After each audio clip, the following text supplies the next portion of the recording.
94.3 WRHD HD1 Farmville, Greenville. Your exclusive Pirate sports station. 94.3 The Game. Do you live ECU?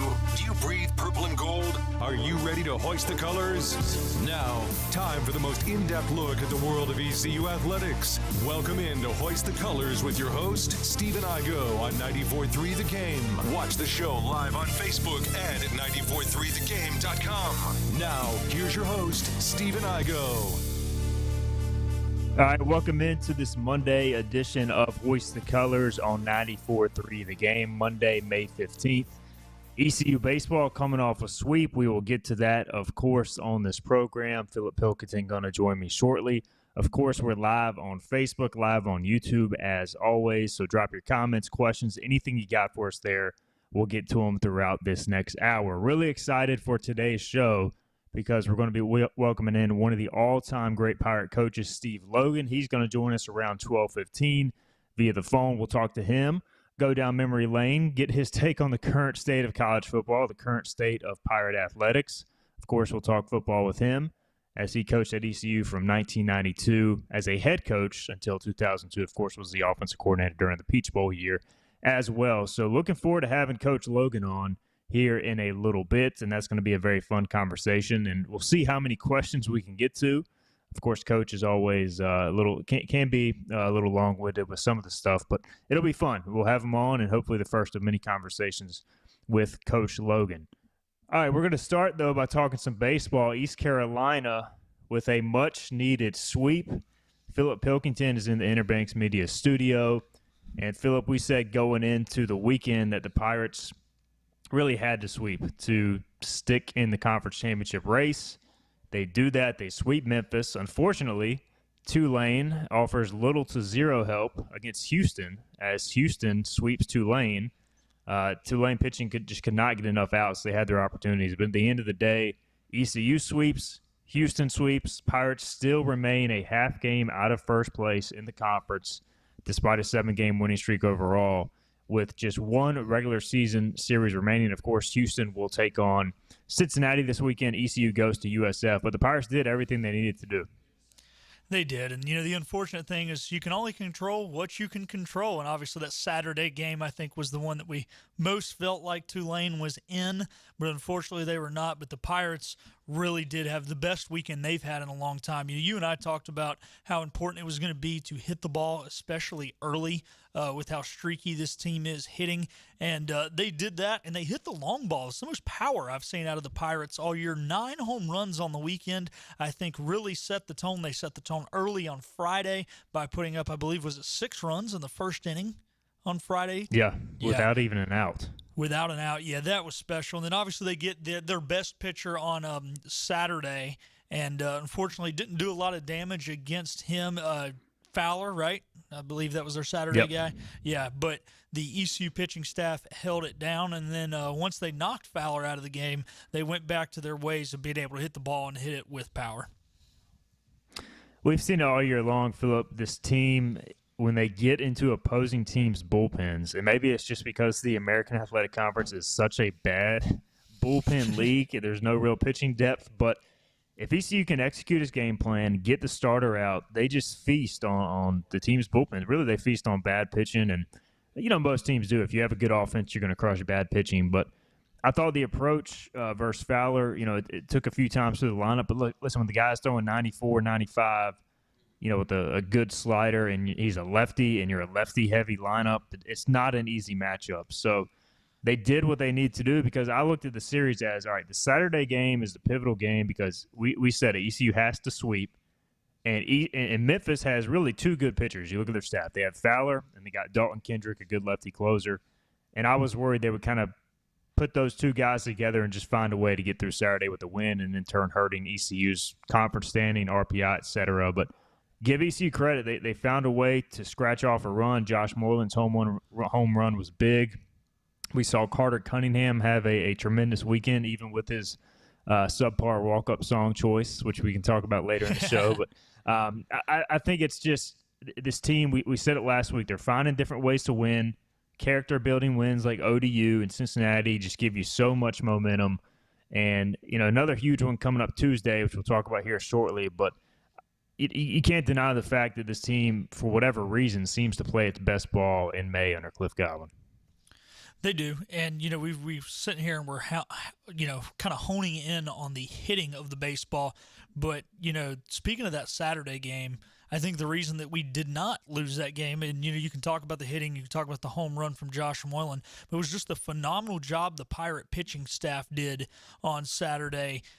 Really starting there with Trey Savage, and then obviously Carter Spivey comes in and throws 3 2/3 innings, and that was just huge because, the Pirates until the 7th inning did only have 1 run, but I think they trusted whoever was on the mound, and the defense played well, and it allowed us to score those 9 runs there in those last 2 innings just because of the energy, I think, that was being brought by the pitching staff.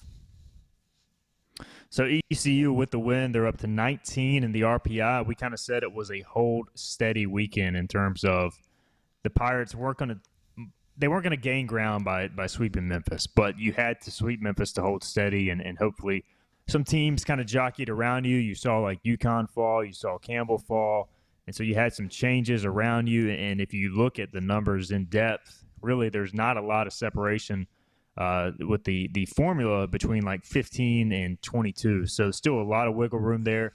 A win over Campbell Tuesday could go a long way.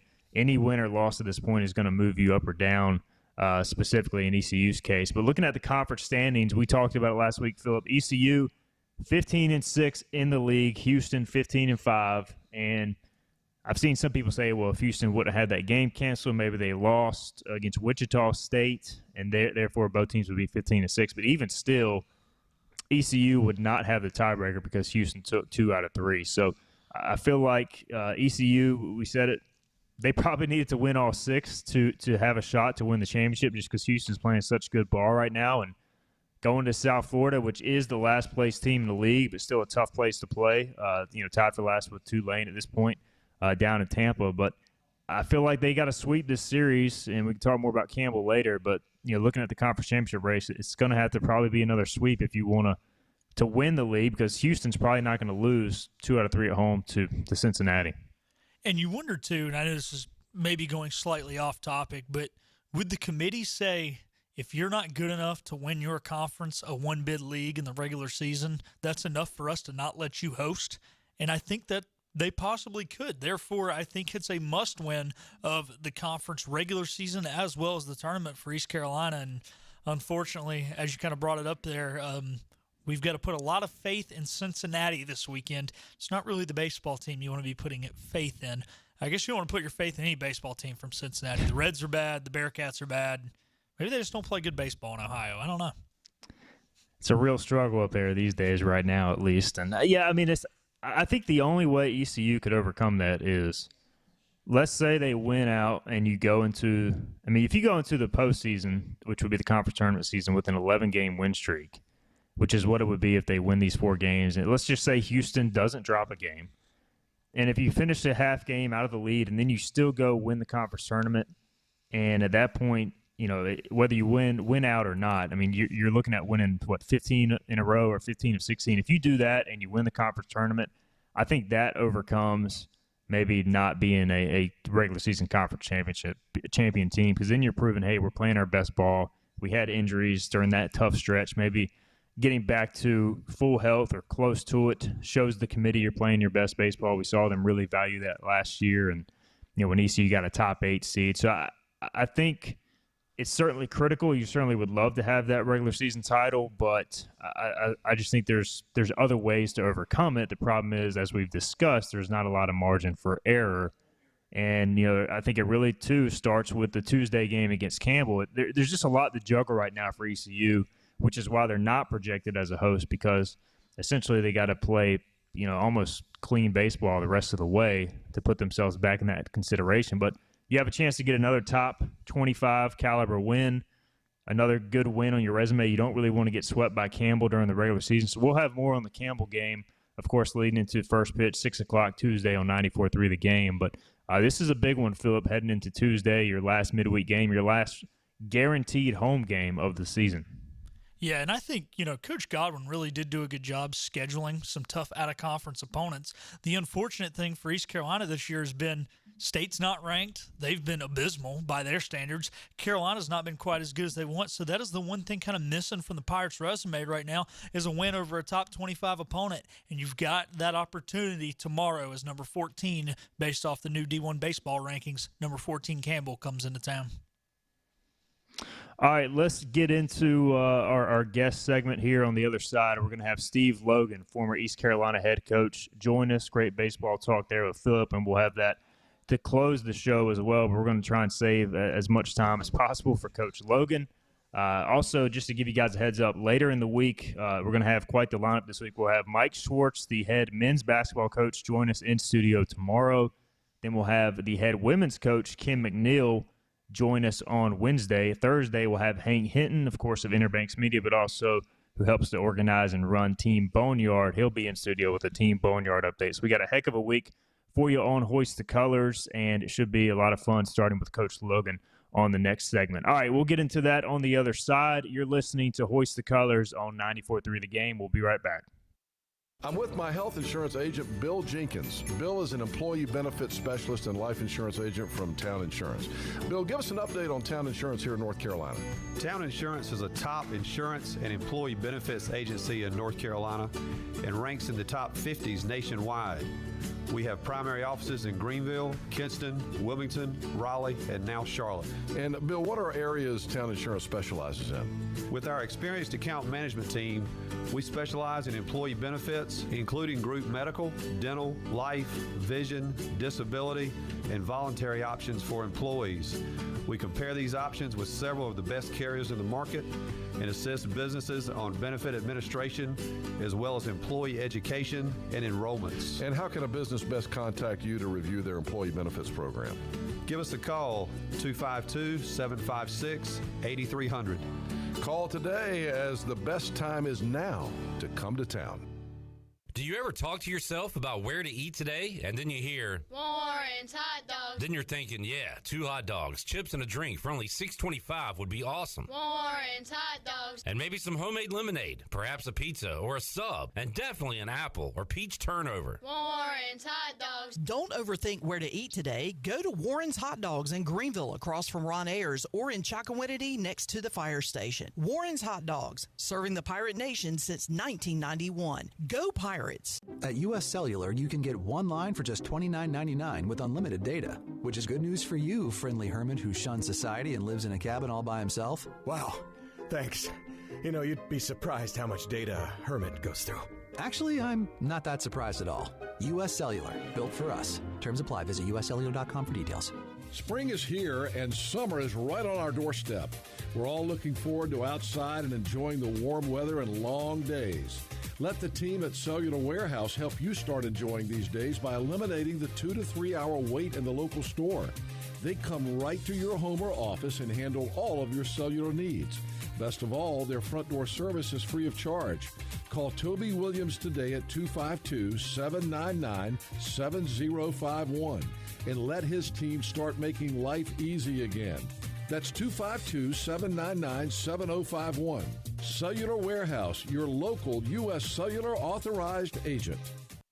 It's time to travel again, and it's time to enjoy the convenience of flying from Pitt Greenville Airport. Reservations are available now at AA.com. Whether you're flying for business or leisure, Pitt Greenville Airport and American Airlines can get you to Charlotte and then anywhere on the map. You can't beat the convenience of parking right next to the terminal and the short lines at ticketing and security. For your next trip, check out the great rates offered at AA.com and support your local Pitt Greenville Airport.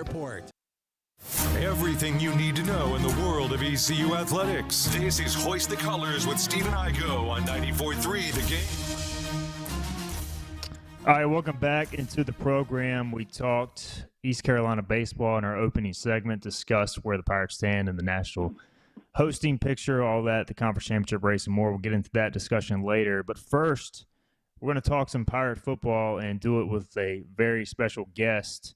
He is Steve Logan, former East Carolina coach from 1992 to 2002, of course, former OC as well during the Peach Bowl year. Coach Logan, it's been a while since Pirate Nation has heard from you, so update us on how things are going with the Logan family and yourself these days. Well, things are going really good, and I do a lot of grandkids and baseball, so my life really hasn't changed much. It's my two sons played there at Rose High and went through the baseball machine there, and my youngest son is now a head baseball coach down in South Raleigh at a 4A school and has had a really, really good 3-year run. And so, I spend March and April in Raleigh watching a lot of baseball. And then after that, I run and hide down here at the beach, which is where I am now. So that's kind of the routine. Living life on the beach, a bad spot to be at all. Well, Coach, obviously you had time in the NFL with the Buccaneers, 49ers, and even the Birmingham Iron most recently at the professional level. But I guess you haven't been directly involved with the college game since Boston College in 2008. So before we get into kind of your time at ECU and maybe even your thoughts on the program currently, what do you make of college football these days? Do you still enjoy watching it, following it? And I know a lot has changed, but what do you kind of make of the game, the transfer portal, all this stuff? Well, there have been two giant changes in college football. The first was 98 when the BCS was formed. It effectively created a first class, second class dynamic for all the Division I schools. And that's just a matter of fact. I recognized it immediately when it happened, and it was detrimental to East Carolina, as we all know now.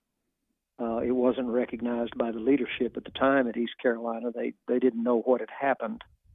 I knew what had happened because of what I was experiencing on the recruiting trail. I was no longer able to get into the same homes that we could have before the BCS was, stamped as, the haves and the have-nots. That was a big change. And we all have seen the ripple effect that it had on schools like East Carolina, Southern Mississippi, back in the day in the 1990s. Those kinds of schools could go onto the football field with really anybody in the country and have a pretty good chance. And so that recruiting dynamic really mattered. And then just as we can see now in the last 2 years, this NIL thing, that even has deepened, the division because when I've kept up with it, and I still talk with some coaches that are coaching at the collegiate level. And for instance, if you're just on the roster at the University of Texas, you're looking at $50,000-$60,000 a year just to be on the roster. And well, obviously, East Carolina, Cincinnati, Southern Miss, those schools, they can't do that. They don't have those resources that Texas and what amounts to the I call it the Big 15, Big 20. Which, if I said the names, it's Michigan, Ohio State, it's, those schools. And they're operating and doing things now at a level that has just deepened the chasm. And I find it personally sad because it made, college football has always been one of the most uneven playing fields on the planet. And those two sea changes that I just mentioned, the BCS and the NIL, have really deepened the chasm. And I find it sad, to be honest with you. But, I constantly, and when I was doing my radio show, I constantly referred to basketball, college basketball, and college baseball. It wasn't more than 5 or 6 years ago, the College of Charleston won the collegiate NCAA Division I World Series in baseball. And there's something about that that's very healthy. And, a lot of people disagree with me on that. But anyway, that's my take, that what we were doing and what I did for 30-something years at the collegiate level, we built programs. When I was at the University of Tulsa, East Carolina, in particular, at University of Colorado, we were building a program, and by that what I mean is we would sign 25 young men, bring them in, put them in the weight room. Their redshirt freshman year, when they were eligible, we would have them on kickoff teams and punt teams. Their redshirt sophomore years, they would begin to play. In their junior and senior years, they would be the starting 22. That was program building, and that was what we did in the 90s at East Carolina. And it was a sustainable idea.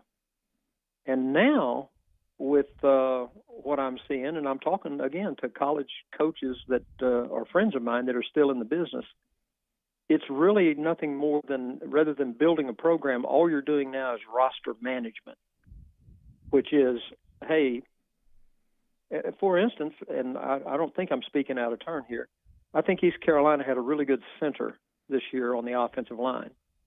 And he played well, and East Carolina was in the process of developing this young man and obviously discovered this young man.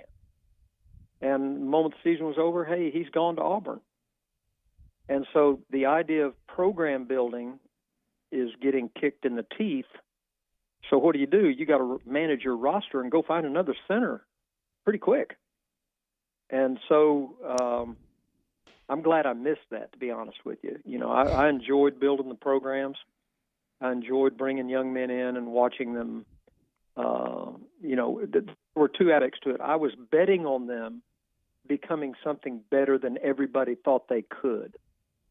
Okay, it was kind of guerrilla warfare recruiting. I didn't go head-to-head with Clemson on a football player. There was no need to do that. The young man would go to Clemson 90% of the time. But I could go find a young man in Winston-Salem that was 6'4", 210 pounds, and played some high school football and played high school basketball. You could tell he was an athlete. And bring the young man in, put him in the weight room, and see what he would blossom into. Would he become a tight end? Would he become a defensive lineman, an offensive lineman? And I refer, I did exactly that with a young man from Winston-Salem named Lamont Burns. And Lamont came to us as exactly what I described, 6'4", 210 pounds. You bring him to the weight room, you put him on a high nutrition diet, and the young man went and played 3 years for the New York Jets at offensive guard and was a dynamite football player for East Carolina. But, I just kind of lament those days and what it means to all the schools, except for, like I say, the Big 15, the Big 20. And I could go on and on and on and pontificate about this idea for hours and hours and hours. And but it doesn't matter. That's where the game has gone, and it's going to be interesting to see if they're going to put some sort of restrictions on this thing. And if they don't, it may just be Alabama, Clemson in the national championship game for the rest of your life. I don't know. It's going to be interesting to see, though. No doubt. It's changed so much, and I agree with you, probably for the worse, but seems the cat's already out of the bag at this point. Well, Coach, let's go back to some of your glory years, of course, with East Carolina. I want to play what I'm sure you've heard this soundbite plenty of times with, I believe this was the 1996 season. You guys were coming off the loss against West Virginia, where you went for 2 and then beat South Carolina the next week, and it's still played heavily around these parts of this day. So, Clark, let's hit this soundbite, and then I want to get your take on it, Coach Logan. And wins are just so hard to come by, and they're precious. But I'm going to tell you something, and you can write this down in big, bold letters. We won this game tonight on the last play of the game last week. And you write that down. Because when you're at East Carolina, you go for it every time. Or you don't coach at East Carolina, you don't come to East Carolina, you don't play at East Carolina with a weak heart. Write it. Well, Coach, I think that still applies heavily to this day. Did you ever think that it would become maybe as played as much as it is to these days? And when you hear that back, what kind of goes through your mind? Well, it was accurate. That's what goes through my mind. It was an accurate statement about the way that we had to go about doing things to lift that program to what I wanted, what I wanted was national respectability. And it would have been nice to win every football game, but that really wasn't my idea. My idea was to be a program to where when we rolled into town, everybody sat up and said, you better put your pads on, you better buckle up, because these guys are going to come and play, and they're going to come play to the last play of the game, and the coaching staff is going to play very aggressive. We're never going to shy away. We're not afraid of losing, and we're certainly not afraid of winning either. And so, we developed that attitude, and that particular year you're referencing, I think you can look this up for accuracy, but I think we went on the road that year and beat South Carolina, Miami, and North Carolina State, and there are a couple more in there, I think, but they were all on the road. And I think that football team ended up 8-3. But the point is that, all of our players and all of the coaches in our program knew that that's what I was going to do in any given football game. Fourth and short, there's a good chance we're going to go for it, or fake the punt, or fake the field goal. Or, again, it's guerrilla warfare type coaching that was necessary because, quite honestly, we were at a talent deficiency in those kinds of games.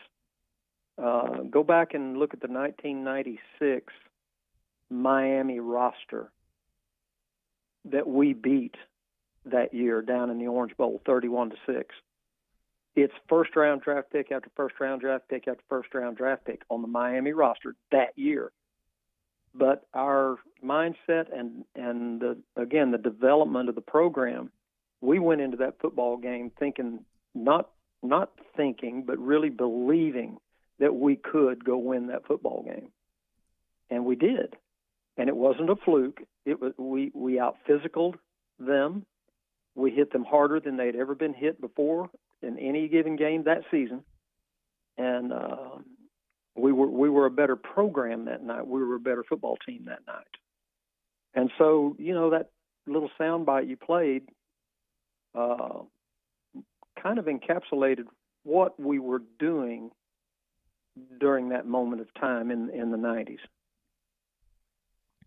We're visiting with Steve Logan, ECU Hall of Fame coach, inducted in 2013. And Coach Logan, you had a ton of success, obviously, in the 90s. And, I was very young at the time, but I was talking with the Hank Hinton and the Hintons, and they were saying there was a time at least a few schools came and knocking at your door trying to poach you from ECU. And you chose to stay with the Pirates. I believe Maryland may have been one of those at that time. What, take us through what allowed you to make the decision to stay at ECU during the 90s when I'm sure you were a coveted name in college football?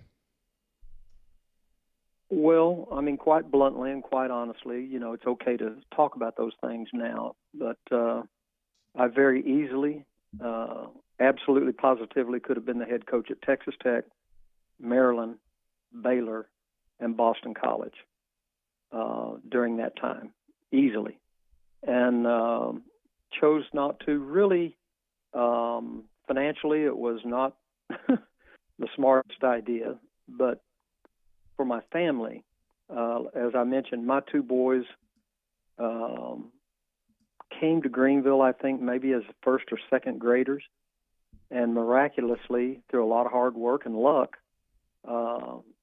we stayed, and both of my boys graduated from Rose High School, went through one school system, and again, they were caught up into the baseball machine, which I was, I'm a huge baseball guy. I played it as a young man, and I played football, baseball, basketball, and track like everybody back in Oklahoma. You did everything back in the day. But, baseball was an equal love to mine of football. But my two boys were really good baseball players. My youngest ended up, had a 4-year career down at Campbell. And I just didn't want to tear them out of that at the time, because those opportunities that I mentioned came about when they were, 10, 11, 12, 13, 14, during those really critical years. And so it was a family decision on my part. And for the most part, and for a long period of time, I had an anchor point in Dr. Richard Aiken, who was the chancellor at the time. And he was a rock-solid supporter of athletics and of me in particular. And I thought the world of him, and through all of his actions and dealings with me, I was always very confident that he had my back. And as we all know, that changed in early 2000 and all that, which is, don't need to go over that. But those were the family and the backing of Richard Aiken were critical during that time, and it allowed me to just continue on. And as I told Dr. Aiken one day, I enjoy the David and Goliath theater that we were in. A lot of guys run from those and use it as a stepping stone, and that's okay too. Everybody has their own idea, but I enjoyed it. I enjoyed beating Miami and beating West Virginia and beating South Carolina and Syracuse and people that well, hey, how that shouldn't happen. Well, it did, and it happened kind of regularly.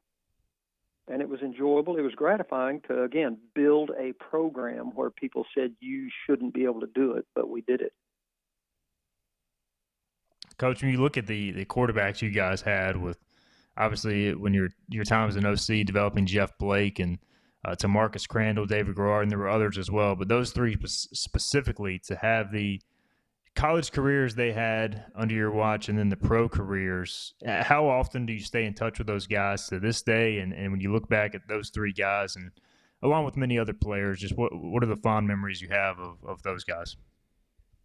Well, I mean, I was the quarterback coach and the play caller and the offensive coordinator as well as the head coach all those years. I mean, Doug Martin had the title of offensive coordinator, and he did a lot of the play calling and still is one of my very closest friends.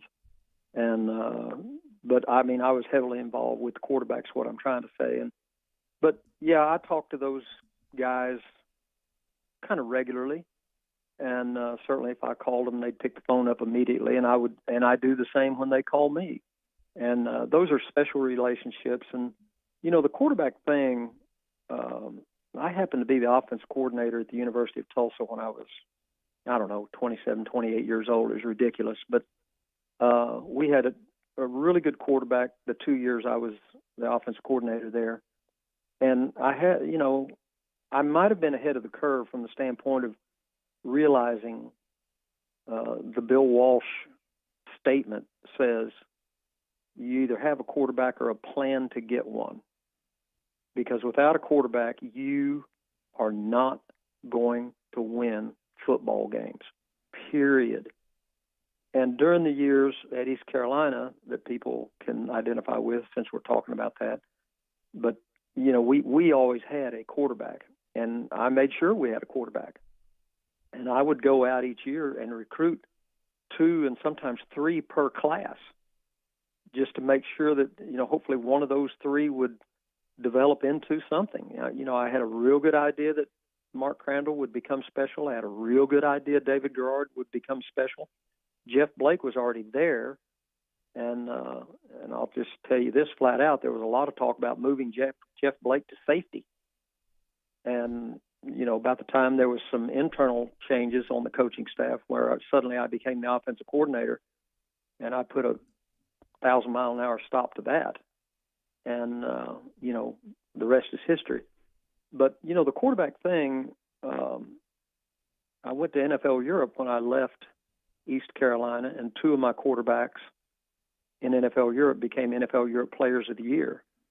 And the third one was Timmy Chang, out of Hawaii. I had Timmy over there. He was with the Philadelphia Eagles. This is when the NFL was running NFL Europe. And, you were coaching the second team NFL football players over there. It was a dynamite, great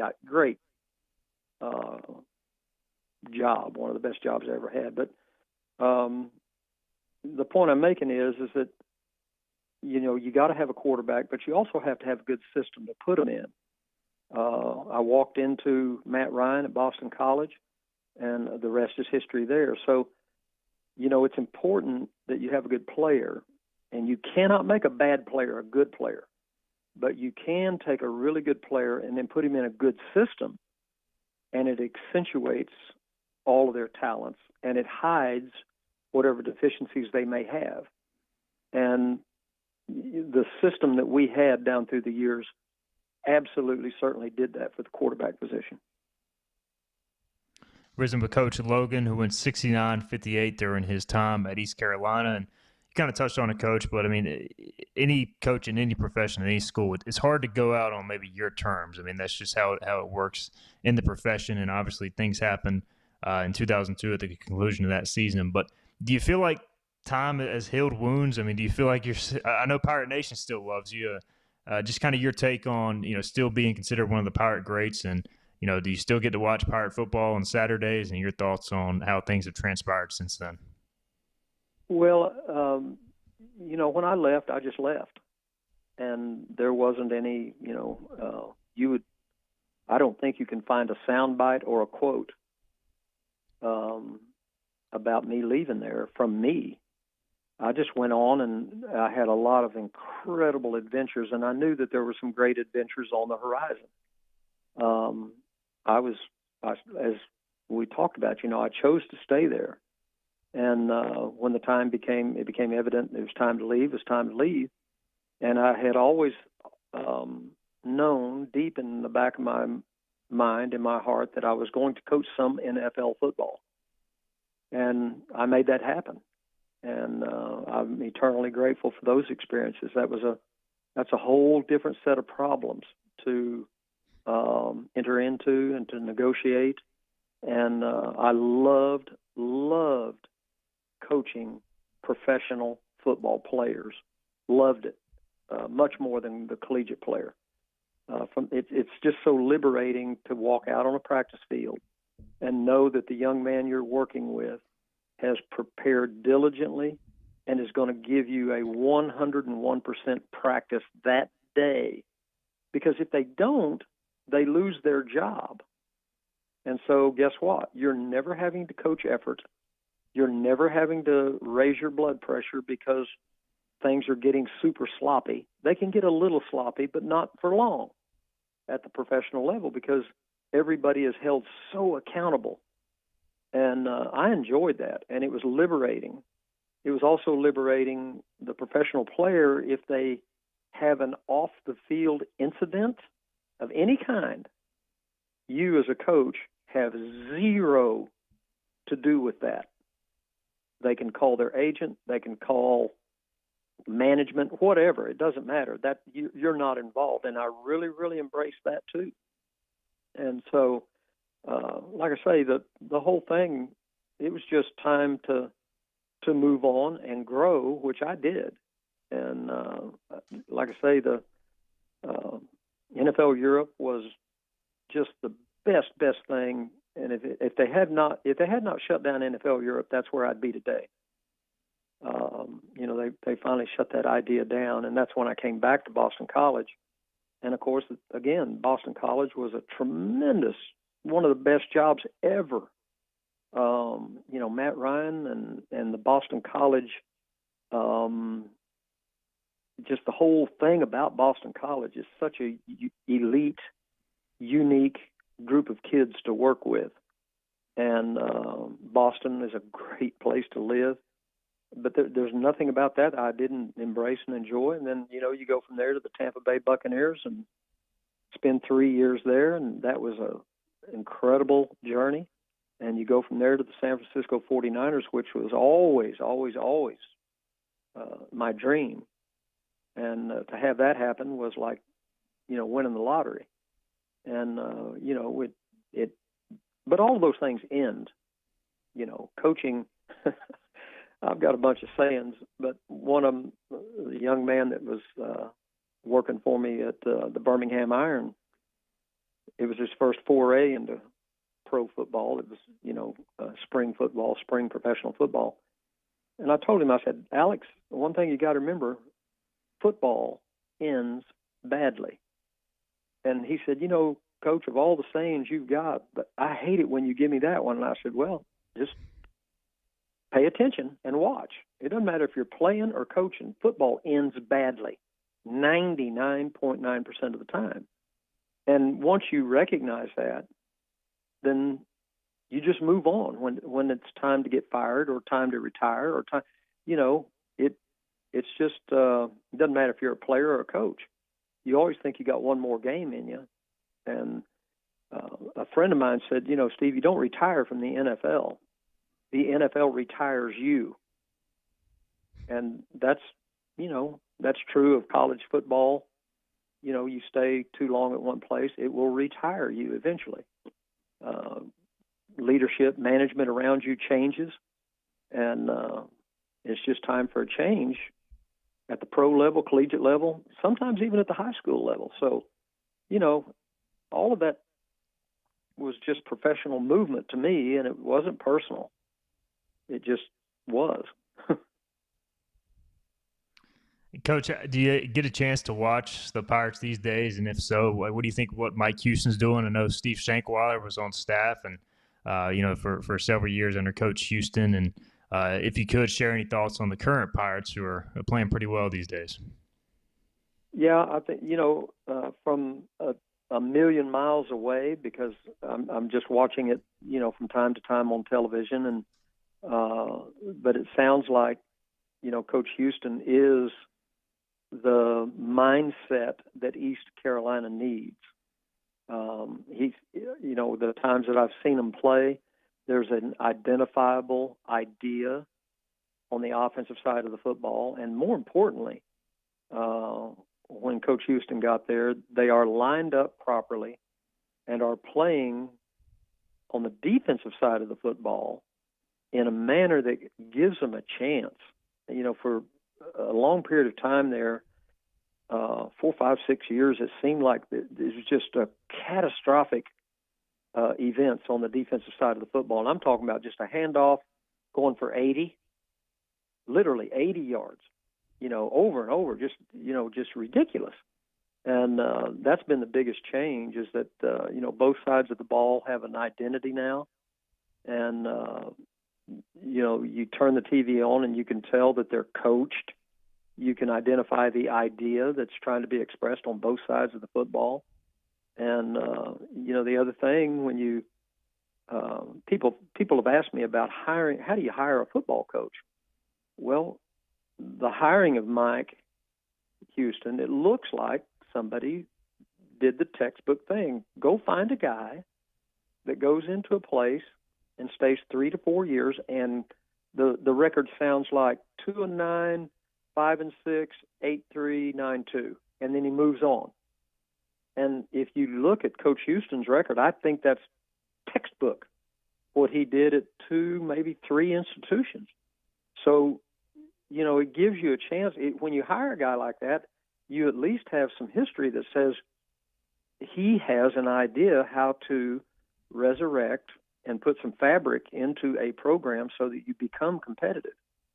And so it seems like he's the right guy at the right time. Coach Logan, this has been fun, man. We could talk, I think, for the entire program all day. We got to get a break in, so we'll let you go. But, hey, at some point down the road, maybe we can get you in studio, get you in person, and keep it for the full hour, because I know we could talk football for a long time. Well, I appreciate the call, and you guys take care, okay? Absolutely. That is Steve Logan, ECU Hall of Fame coach. Coached at ECU from 1992 to 2002. That was a lot of fun. Hopefully we can catch up with him again down the road. All right, on the other side, we'll switch gears, talk some Pirate baseball and what they have to do to get back into the hosting mix, kind of talk about some of the polls that came out today. ECU actually dropped a spot even after going 4-0. And we'll talk maybe some more football as well and kind of recap our discussion with Coach Logan. You're listening to Hoist the Colours on 94.3 The Game.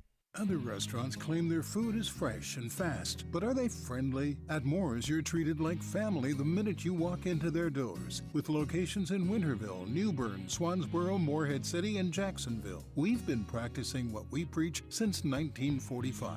At Moore's, our barbecue is slow-cooked and smoked over real wood daily until it's so tender it's falling off the bone. Combined with our fresh chicken, cooked-to-order seafood, and homemade fixins, we're sure you'll agree. If it's not Moore's, it's less. Hello, Eastern North Carolina. I'm Matt Murchison here at Greenville Nissan. I'm along with Scotty. Hey, Matt, how are you? I'm well, buddy. How are you? Hey, this is awesome day, isn't it? It is. We got a great selection of inventory with some great specials going on. We really do. We have something that we don't normally have over the last 3 or 4 months, That's Matt. right. We have Nissan Sentras in stock, which is plenty to choose from. Folks, they're not going to last very long, and I'm going to give you a couple reasons why. One, supply and demand. There aren't many of them out there. We're blessed to have some. Two, you're going to get more money for your trade right now than you ever have, even through the last 3 years of COVID. It's because of supply and demand. Matt, I know there's a lot of things you can tell us right now about lease payments. Oh, yeah. We got a great lease special right now going on with the Sentra. We got a $0 down, $269 lease special right now going on the Sentra. We got a great lease special on the Rogue right now. No money down, $375 right there. The Pathfinder, no money down, $395. The Maxima, no money down, $375. It's a great time to come take advantage of these lease specials. Check out our website, greenvillenissan.com. Greenville Nissan, where we drive to serve. Leases are 10,000 mile, 18 months, must pay tax, tag, title, and dock fee. See dealer for details. Calling all future little leaders of the world. At Walton Academy, our teachers embrace who you are and empower you through enriching knowledge by exploring the world through technology and hands-on learning. Small and safe classrooms allow our teachers to embrace our students' individualities. Walton Academy is now enrolling kindergarten through 5th grade students. Let's encompass your potential together here at Walton Academy. Go to waltonacademyk5.com to schedule a tour today. Attention weekend warriors. Before you tackle those garden or yard projects that are coming up this spring, go by East Carolina Tractor and Fleet, your Coyote dealer. Right now, East Carolina Tractor and Fleet has new Coyote diesel 4-wheel drive tractors that you can own for under $10,000. But don't wait. This offer will be over soon. Visit the home of Coyote at East Carolina Tractor and Fleet on Highway 264 across from the Pitt County Fairgrounds or online at ectfleet.com. East Carolina Tractor and Fleet. They dig dirt. Hey, Greg Fussell here, proud alumnus of East Carolina University and fourth-generation winemaker at Duplin Winery, the largest winery in the South. I hope you'll look for our new delicious cotton candy wines in your neighborhood store, or come try my favorite, cotton candy lime, with me in Rose Hill, take a tour, and have lunch in our bistro. If you're in the North Myrtle Beach area, you can come sit and sip on our front porch and enjoy some great music. As always, I'm grateful for your support. Go Duplin and go Pirates. Everything you need to know in the world of ECU athletics. This is Hoist the Colours with Stephen Igo on 94.3 The Game. All right, welcome back into the program. Awesome conversation with Coach Logan. Went about 30 minutes or so. I think I asked 5 or 6 questions. Just wanted him to get on and speak his mind, and we could do a whole show on just the transfer portal, what college football is now. And look, I'm obviously a lot younger, but I grew up watching ECU in the 90s and 2000s, and it just seemed like the sport was so much more pure back then as far as college athletics. And it is sad to see what it's come to, but unfortunately, it is what it is. Like Coach Logan said, it's just not going to change now. We'll see what happens going forward. We had a few comments on social media, YouTube and Facebook, but yeah, we'll get Coach Logan back on at some point. Hopefully we can convince him to come back to Greenville, join us in studio, but that was a lot of fun. So Philip Pilkington back in studio. Let's transition. We'll talk one of Coach Logan's favorite sports, baseball. Maybe if he doesn't want to talk any more football, we can get him to talk some Pirate baseball. There you go. He seems like he was always open to talk baseball just by that little 30-minute bit there. Yeah, I know he's a big wine guy. So if he ever makes it in the studio, we'll present him with some wine and do play some blues for him. So, but no, it was great. First time interviewing Coach Logan, and definitely a treat. And all right, Philip, let's talk some baseball here, and we did it a little bit in the opening segment, but for those that are just joining us, ECU again sweeps Memphis to run their record to 38-14, and we talked a little bit about the Tuesday game against Campbell, but let's discuss kind of this week as a whole before we take a quick break here. The need to not only win against Campbell, but also find a way to win against South Florida. You don't really have much time because you have one day off between Sunday and Tuesday's game. and then you have to turn around and go to Tampa for a Thursday through Saturday series, which a lot of people forget due to the conference tournament. So you have to juggle the pitching here. The good news is you got a lot of different arms you can kind of throw for innings at a time, which allows them to be available for multiple games. But it'll be interesting to see how Coach Godwin manages the pitching staff starting Tuesday. It will, and I almost wonder, and I kind of want your input on this, Stephen. Do you view this, because I kind of do, as a blessing in disguise that maybe we have this, because it really preps you for the conference tournament as well as a regional where you will play probably more than your normal 3 games in 3 days?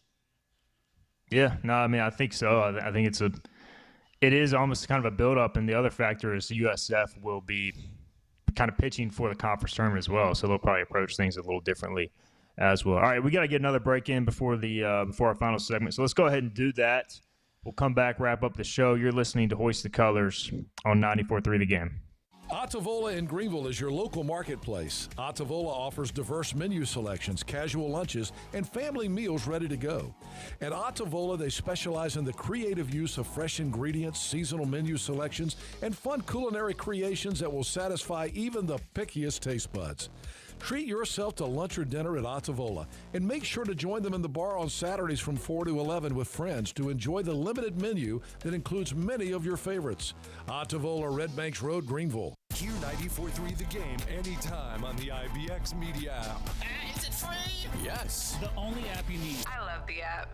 Download it for free in the App Store or Google Play and get to your favorite radio station in 2 clicks. All your sports, music, talk, and podcasts, including the latest from Steve and I Go at Hoist the Colours and year-round coverage from the East Carolina Sports Network. Listen live anytime, anywhere to ENC Radio's best. I always listen. Download the app. The IBX Media app.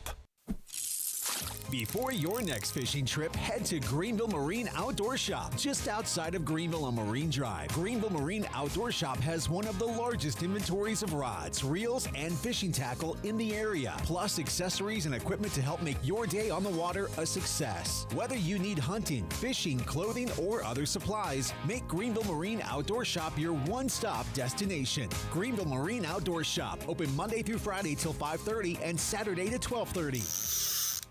Greeting friends of Eastern North Carolina. If you're looking for a great place to work with competitive pay and a multitude of advanced opportunities, Pitt County Schools is hiring. We employ over 3,500 people, and we're one of the largest employers in Pitt County. We are currently seeking teachers, bus drivers, school nutrition personnel, facilities staff, custodians, clerical staff, and more. We offer advanced leadership opportunities to our educators and competitive pay for our skilled labor force. If you want to be part of a thriving school system that focuses on educating students, growing our employees, and promoting positive mental and physical health habits, we encourage you to become a part of our Pitt County Schools family to help ensure success for the future of Eastern North Carolina. To fill out an application, visit our website today at pittschools.org. That's pittschools.org. And remember, education is truly a team effort. Pitt County Schools. Live and lead. Flatlands Jessup Insurance Group is not your typical insurance agency. We educate you on your insurance choices rather than sell you a policy. We offer protection plans including home and auto insurance, healthcare plans, crop and farm insurance, business insurance, and more. We go the extra mile to find a solution for you even when it's not easy. We take pride in supporting our communities as well as our clients. Come by one of our offices to talk with a trusted risk advisor today. Flatlands Jessup Insurance Group, your whole world covered. Here there be pirates. Back to Hoist the Colours with Steve and I Go. How good is this? On 94.3 The Game. All right, welcome back into the program. You listen to Hoist the Colours on 94.3 The Game, Monday, May 15th edition. If you missed the Coach Logan interview, you can check it out shortly in podcast form on Apple Podcasts and Spotify. Also, this will be archived on YouTube and on Facebook. It will also be archived on 943thegame.com. So plenty of places to catch that interview. Great stuff with Coach Logan. Look forward to having him on again in the future. All right, again, Pirate Baseball with the sweep over Memphis. They improved the record to 38-14. And Philip, when I look at this season as a whole, it's kind of interesting to me that there's been ups and downs, but ECU has never gone below 16 in the top 25 polls, and yet basically the discussion is ECU is out of the hosting picture. So my question to you is, how can ECU be a top 16 team, be that way all year, but not really be considered a hosting candidate at this point? That might be a better question for Coach O, but I guess it all comes down to, I view the poll more as a power rankings. It's how you're doing right now, whereas I guess whether or not you host is collective for the entire season. And I guess we've just never got quite cold enough to fall out of the top 16, but we just haven't been quite consistent enough to be considered a top 16 program in and through. But it does sound a little weird. It's like, man, like you mentioned, according to D1 Baseball, which is the one that you and I reference the most, the lowest we've been is 15, or maybe we were 16 once. We're 15 right now. It's the lowest we've been in a long time. Like you said, sounds like we need a little luck in order to host. Yeah, I don't know. I mean, you had Aaron Fitt on the Patrick Johnson show on Friday. He kind of dismissed ECU as a host, but it just feels like to me they should still be in consideration. Obviously, we're biased. I mean, we're the official home of ECU baseball, so we're gonna, hope for that to happen. But we'll see, man. Big week for Pirate baseball. All they can do is keep winning, see what happens from there. This has been a fun edition of Hoist the Colours. I'd like to thank Philip for providing some commentary in studio, also to Clark and Cookie for producing, helping out, getting Coach Logan on the show as well. Again, big week ahead. Mike Schwartz will join the show tomorrow. We'll be live in studio. The head men's basketball coach at ECU will join us on Tuesday, and then Wednesday we'll have Kim McNeil, the head women's coach, in studio as well before Hank Hinton on Thursday. And then, of course, we'll be talking Pirate baseball throughout the week. This has been fun. Again, thanks to Coach Logan as well. We'll be back tomorrow at 12 noon with Coach Schwartz. You've been listening to Hoist the Colours on 94.3 The Game.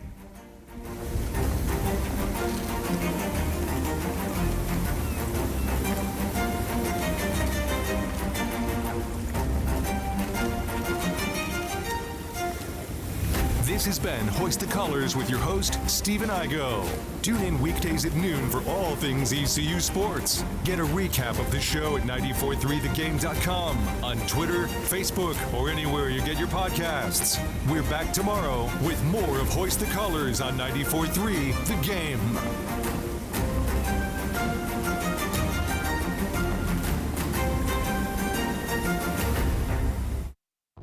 Steel professional-grade battery-powered tools. Whether you're looking for the performance to take on residential and commercial landscaping, or the power to get the job done in the forest or at the construction site, Steel has battery equipment built with pros in mind. From low-noise operation to relentless performance, Steel Pro battery tools are built for you and built for work. Real Steel.